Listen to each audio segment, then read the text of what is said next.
ni ye vidéo tellement ka ɲɛsin Mali jeunesse ma an bɛ ka taa taabolo min na ni Mali jeunesse mi kɔlɔsi cɛkɔrɔbaw bɛna fanga ta tuguni ala tɛ mɛn Mali jeunesse bɛ erreur jugubaw de la mena erreur ninnu fɔra le plus vite possible a ye vidéo in partager diɲɛ bɛɛ ka sɔrɔ Mali jeunesse ni fanga ye anw ka fanga di mais n'an m'an kɔlɔsi wallahi taalen ɲɛfɛ cɛkɔrɔba kelen bɛ tila ka na si on ne fait pas attention mɔgɔ caman bɛ Mali jeunesse la bi mena révélation kɛ bi a ka bon hakili ma a ye vidéo partager diɲɛ bɛɛ ka sɔrɔ dɔw bɛ ligne na u b'u ka part sɔrɔ kuma la bi dɛ Mali jeunesse kɛra de sisan nɔ ni mun mago bɛ place la dɔrɔn o bɛ adamadenya kɛ n'o place sɔrɔ dɔrɔn o b'i mabɔ i la ni ye ɲininkali kɛ dɔrɔn ah non aw occupé de don ça c'est faux et archi faux ka Bubeyi ninnu to ministériya la anw ni Bubeyi tun bɛ baro kɛ Musa Mara kɛlen ye premier ministre ye Musa Mara ye ne Segu Tunkara wele k'an wele k'an muso wele ani n denw bɛɛ ka kuma ka Musa Mara était premier ministre a kun bɛ anw wele kuma bɛɛ ni maa min ko n bɛ nin place la ko da to ko n famana mɔgɔw ma a bɛ ta wallahi manamanakan fila tɛ tɛmɛ a kan a bolo a niveau b'i ta sanfɛ bi an ɲɛ b'o caman na o bɛ ka kɛ bi dɔw fana bɛ n'u bɛ gɛlɛya la wagati min na o b'i utiliser quoi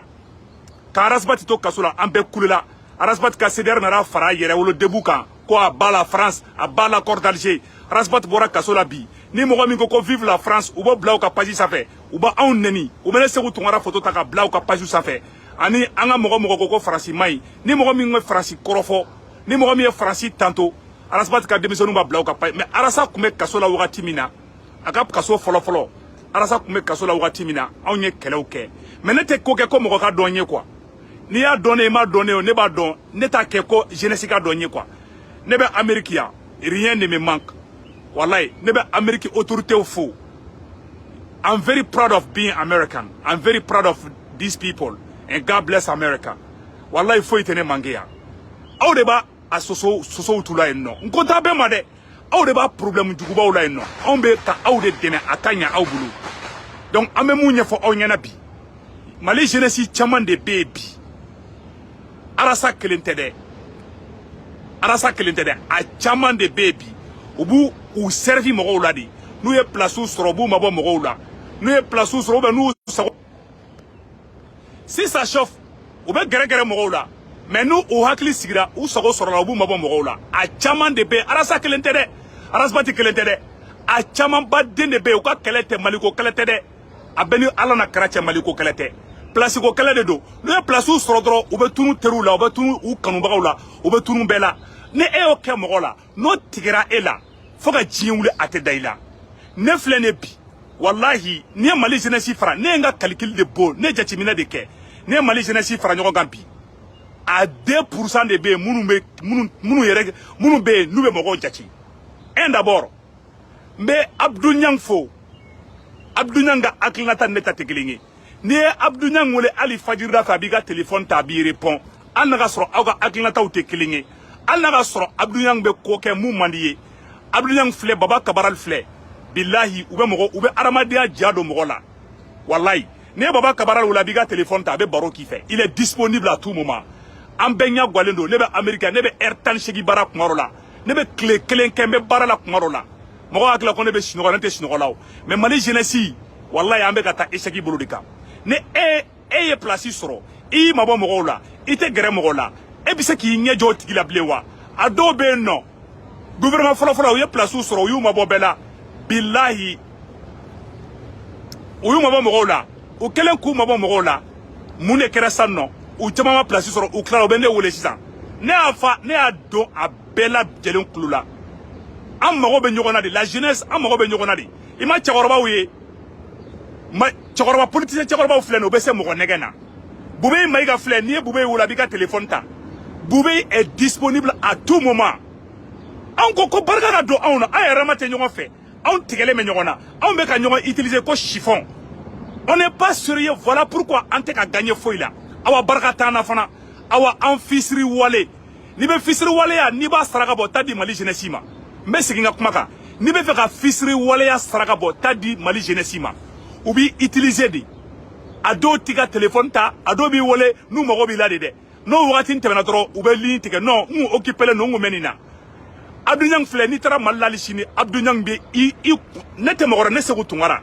ni ne mago bɛ Abdou Niang na ne ni Abdou Niang hakilinataw tɛ kelen ye dɛ mais billahi c'est un petit que j'aime beaucoup Abdounan ko kadne fo ka faga walay. Abdounan ko kadne baba kabaral ko kadne. Ni tara farasi baba kabaral di taga mobile il est disponible. Adobe non. Wallahi ou occuper le mec à teme dien mo beka.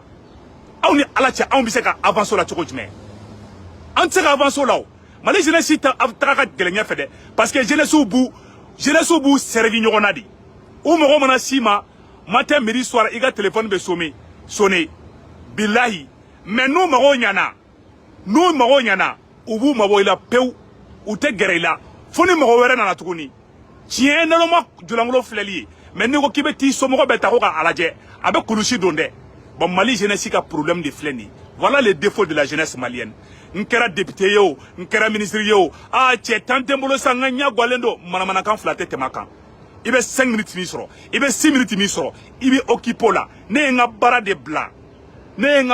bila k'an jɔ ka nin vidéo kɛ parce que Mali ka di ne ye. E ma ne tɛ mɔgɔ musalaka parce que ne nata tɛ mɔgɔ kan o. Moi je vis très bien ici. Ni sogo ne jamba kɛ n ka daraka ye. N'a ne jamba sogo dun don o don n'a jamba jɛgɛ dun don o don bilahi ala. Je m'en fous de ce qui se passe. Mais je m'inquiète pour ma patrie. J'aime tous les Maliens. Mais wallahi Maliens jeunesse wallahi fisiri wale a flatte temukabi. Iba ado bolo olu ya aladi.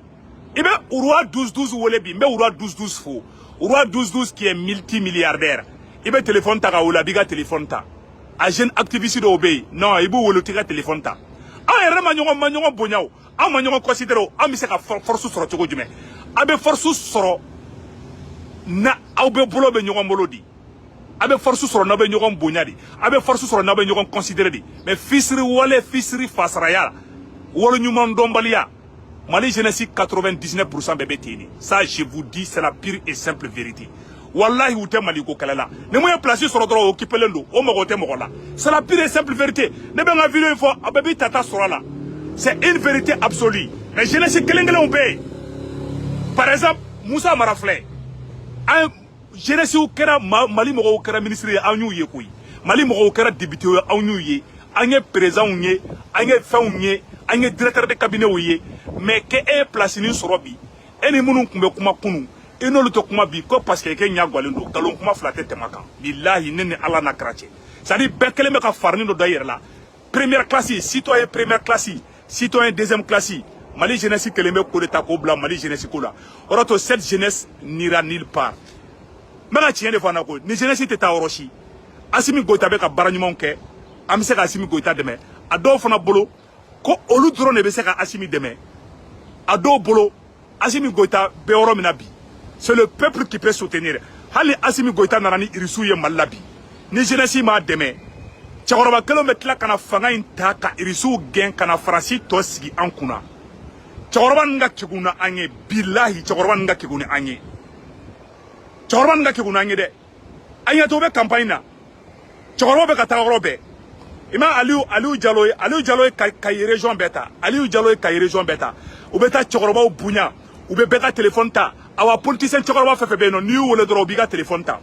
u bɛ baro kɛ nin ye aw jeunesse e ko ko Mali ne ko ko Mali e tɛ ne considérer ou bien ne t'ai considéré ou bien Sékou Tounkara yɛrɛ tɛ mɔgɔ ka téléphone ta Sékou Tounkara ka sira tɛ mɔgɔ la Mali jeunesse comment on appelle la fierté mal placée de b'u la fierté mal placée o de bɛ Mali jeunesse tilancɛ bɛɛ la bi o de to an tɛ taa ɲɛfɛ i ma Arasa bɔra kaso la dɔrɔn i b'a fɔ k'an ye sagabo de kɛ Arasa kɔrɔ depuis Arasa bɔra kaso la bi Arasa ma mɔgɔ wɛrɛ kɛlɛ dɛ Arasa y'i ɲɛsin anw de ma an minnu tun bɛ ka nɔfɛ kɛlɛ kɛ Arasa donnen kaso la n bɛ k'a fɔ de ne tɛ ka hali sini ni Arasa donna kaso la ne b'a nɔfɛ kɛlɛ kɛ c'est à dire n bɛ k'a fɔ de an jasi yɔrɔ ye yɔrɔ min ye dɛ an bɛna bin yɔrɔ min na dɛ awa n'an taara nin ligne kelen fɛ bilahi cɛkɔrɔba kelenw bɛ tila ka na fanga ta parce que cɛkɔrɔba ninnu barika b'u la ka tɛmɛ an kan u ka kegun n'an ye u bɛ fɛn dɔn n'an ye u yɛrɛma bɛ ɲɔgɔn fɛ cɛkɔrɔba in bɛɛ bɛ ɲɔgɔn fɛ a bɛɛ n'ala cɛ cɛkɔrɔba in bɛɛ bɛ ɲɔgɔn fɛ cɛkɔrɔba in bɛɛ bolo bɛ ɲɔgɔn bolo ayiwa u tɛ ɲɔgɔn kɔ labila dɛ anw de bɛ ɲɔgɔn woyiba anw de bɛ ɲɔgɔn lagosi anw de bɛ ɲɔgɔn utiliser anw de ye ɲɔgɔn kɛ yɛlɛ-yɛlɛ n'a ye anw jeunesse minnu bɛ yen Mali la anw de ye ɲɔgɔn kɛ yɛlɛ-yɛlɛ n'a ye dɔ bɛ gulon dɔ la ka yɛlɛ n'o sera sanfɛ dɔrɔn o b'a kɔfɛ sɛgɛ k'o tan ka jigin duguma mais politique la n ka mago bɛ ɲɔgɔn na de ni e ye ne to yen bi sini ni e ye ne to yen bi a y'a to n ka mɔgɔlankolon dɔw bloqué fɔlɔ quoi voilà ni e ye ne to yen bi sini bi se k'i ɲɛ jɔ ne la parce que o b'a sɔrɔ ne tigɛrɛ la a jeunesse bɛɛ tigɛlen bɛ ɲɔgɔn na ne yɛrɛ tigɛra dɔw la fo ka n cu kɔfɛ ne ka nin b'u lajɛ dɔrɔn n bɛ yɛlɛ dɔrɔn de a caman bɛ u bɛ girin girin ka da i kan de si ça ne va pas mais une fois qu'u ye position dɔ sɔrɔ dɔrɔn u ye kunkolo donni dɔ sɔrɔ dɔrɔn u bolo a banna alors que cɛkɔrɔba ninnu filɛ nin ye u ye place sɔrɔ cogo o cogo u ka base tɛ b'u bolo fo ka diɲɛ wuli cɛkɔrɔba ninnu ye place sɔrɔ cogo o cogo u ka base tɛ b'u bolo cɛkɔrɔba ninnu ye place sɔrɔ cogo o cogo u bɛ gɛrɛ mɔgɔw la ni politique la i bɛ gɛrɛ mɔgɔ la de i bɛ mɔgɔ ɲini ni mɔgɔ ka fara ɲɔgɔn kan de i ni mɔgɔ de bɛ fara ɲɔgɔn kan mɔgɔ de bɛ se k'i kɛ fɛn bɛɛ mais mɔgɔw ye e la yɛlɛ sanfɛ e y'o sɔrɔ e ɲinana o mɔgɔw kɔ e bɛ se k'i ɲɛ jɔ olu la place ko ye falen falen de sini i bɛ se ka bɔ i place la sini kelen bɛ bɔ place la ɔ ne bɔra i place la e bɛ se k'i ɲɛ jɔ joona Etienne fa kaba lajɛ bi Etienne fa kaba kun bɛ faso jɔ kan fɔ mais depuis a bilara place la a y'i mabɔ bɛɛ la pewu ɔ a bɔra place la bi a bɛ se k'i ɲɛ jɔ joona hali sɛ kulukulu a tɛ se ka fa mɔgɔ la bi Umar Marko ne téléphone caman b'i ka téléphone ta Umar Marko est disponible Moussa Mara est disponible Boubé Maïga est disponible olu cɛkɔrɔbaw hali an ka kɛ Moussa Mara n'anw ye génération ye sa mais olu caman de bɛ bi wallahi n'i ye message kelen c'u ma i tɛ filati ka sɔrɔ o m'i jaabi ils sont toujours ils te répondent tout le temps ils sont toujours disponibles mais an ka jeunesse dɔw bɛ yen nɔ u bɛ baara min na bilahi maa si t'a la Mali kɔnɔ mɔgɔ t'u ka baara yɛrɛ dɔn yɛrɛ u tɛ ka téléphone ta u mago t'i la awa n'u girinnen ka da i kan dɔrɔn u mago de b'i la bilahi ni ala cɛ n'u bɛ kasow la ou bien n'u bɛ problème kɔnɔna na u bɛ de kɛ yɛlɛyɛlɛla ye n'u ye hɛrɛ sɔrɔ dɔrɔn u bɛ u kɔfɛsen kɛ k'e tan la jeunesse malienne est ingrate la jeunesse malienne n'est pas du tout prête à prendre les relèves an kana ɲɔgɔn nɛgɛn bilahi ala wallahi n bɛ ka tiɲɛ de fɔ an ɲɛna arasibati kelen tɛ dɛ à 99% bɛɛ bɛ ten n bɛ ka tiɲɛ de fɔ a la i m'a ye révolution ninnu tɛ taa ɲɛfɛ révolution bɛ nana papa dɔrɔn matin midi soir dɔrɔn a bɛ ban bon n'an taara nin ligne fɛ hali ni Asimi nana ni irisiw ye Asimi nana k'a bɛ Mali sauver wallahi Asimi tɛna si kɛ fanga la ni Asimi tɛ yen don min na jeunesse jumɛn bɛ na déjà ne tigɛra e la e tigɛra ne la e bɛ se k'i ɲɛ jɔ ne la bilen yan parce que ne tigɛra e la déjà o ne y'a dɔn e ta ye tɛ Mali ko ye e ta ye place ko de e ye place nin sɔrɔ dɔrɔn e y'i kɔ don ne la ah non n bisilen de don n occupé len occupation tɛ dɛ fisiri waleya de don bilahi ala u bɛɛ b'u yɛrɛ dɔn u bɛ ligne na u ɲɛ bɛ na u tulo bɛ na chacun prend ne ka vidéo de dɛ ne bɛ n ka vidéo cɛri ka bila de chacun prend sa part de vérité dedans juguya kan tɛ koyi bilahi ala juguya kan tɛ dɛ mais Mali jeunesse u ka jugu ka tɛmɛ bundennin kan u fisiri wale u fisiri fasara u wale ɲuman dɔnbali mais i b'a k'i yɛrɛ la jakuma ne ka ɲinɛmina tora yen dans la politique mɔgɔw mago bɛ ɲɔgɔn na koyi ni cɛkɔrɔba fɛn fɛn filɛ nin ye mun y'a to cɛkɔrɔba ninnu tɛ bɔ fanga la parce que cɛkɔrɔba bɛ ɲɔgɔn fɛ o i bɛ Mali jeunesse de u bɛ ɲɔgɔn wele fangaw la i bɛ Mali jeunesse de u b'a ɲini k'u bɛ ɲɔgɔn dɔn kaso la e bɛ cɛkɔrɔba jumɛn ye k'u bɛ ka ɲɔgɔn wele fanga la a bɛ cɛkɔrɔba jumɛn ye k'u b'a ɲini ka ɲɔgɔn détruire u bɛɛ bɛ ɲɔgɔn fɛ u bɛ ɲɔgɔn bonya bilahi ala u bɛ ɲɔgɔn bonya u bɛ ɲɔgɔn respecter awa u bɛ ɲɔgɔn dɛmɛ fana mais jeunesse fo k'o tɔ wala ne tigɛra jeunesse in na ma fɔ a bɛɛ dɛ mais a caman bɛ n tigɛra caman na bi wallahi ni ala cɛ n tigɛra caman na fo ka n c'u kɔfɛ u ta tɛ Mali ko ye dɛ u ta place ko de awa n'an taara nin ligne kan bilahi cɛkɔrɔba kelen bɛ tila ka na Mali mara parce que u bɛ mɔgɔ bonya cɛkɔrɔba nin bɛ mɔgɔ bonya di est-ce que tu as vu cɛkɔrɔba nin bɛ mɔgɔ bonya di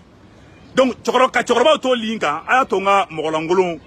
faso kunmasuluden dɔw bloqué k'u bɔ ligne na donc cɛkɔrɔba nin bɛ mɔgɔ bonya di wallahi ala cɛkɔrɔba ninnu filɛ nin ye u bɛ suɲɛniw kɛ mais n'u ye u bɛ girin ka digɛ u b'i fo maliyɛn bɛ bonya de fɛ maliyɛn tɛ mɔgɔninfin arrogant fɛ maliyɛn tɛ mɔgɔninfin arrogant fɛ orgueil mal classé les personnes orgueilleuses les personnes qui ont des orgueils mal classés des je ne sais pas des fiertés mal placées olu tɛ se ka jamana mara parce que mɔgɔw bɛ tigɛ u la hali n'a ka sɔrɔ i jɛlen don si tu t'en fiches des gens n'i ye bolo kelen kɔrɔta k'i mago tɛ mɔgɔ la filanan fana kɔrɔta ko fɔ mɔgɔ fana mago t'i la awa un homme averti en vaut deux bɛɛ y'i ka part sɔrɔ nin kuma in na je pense que bɛɛ ye faamuyali kɛ bɛɛ b'a dɔn mun kan ka mun ta donc an bɔra k'o de fɔ bɛɛ lajɛlen ɲɛna mais fisiri waleya a tɛ jamana jɔ walayi la jeunesse malienne est ingrate n ye exemple damadama dɔrɔn di aw ma walayi n ye arasa ka exemple di aw ma ka Etienne Fakaba ka exemple dɛmɛ la exemple wɛrɛw bɛ yen tuguni n tɛ se ka bɛɛ fɔ bɛɛ b'i ka part nin ye koyi mais n'an ma kɛ ɲɔgɔn fɛ anw de mago bɛ ɲɔgɔn na anw ni pouvoir ye anw de ta ye pour que pouvoir in ka to an bolo fo an confiance ka créer anw yɛrɛ de ni ɲɔgɔn cɛ mais ni confiance t'anw ni ɲɔgɔn cɛ anw tigɛlen bɛ ɲɔgɔn na bɛɛ bɛ nima karan na bɛɛ bɛ ka bɛɛ utiliser on n'ira nulle part wa salam alaikum.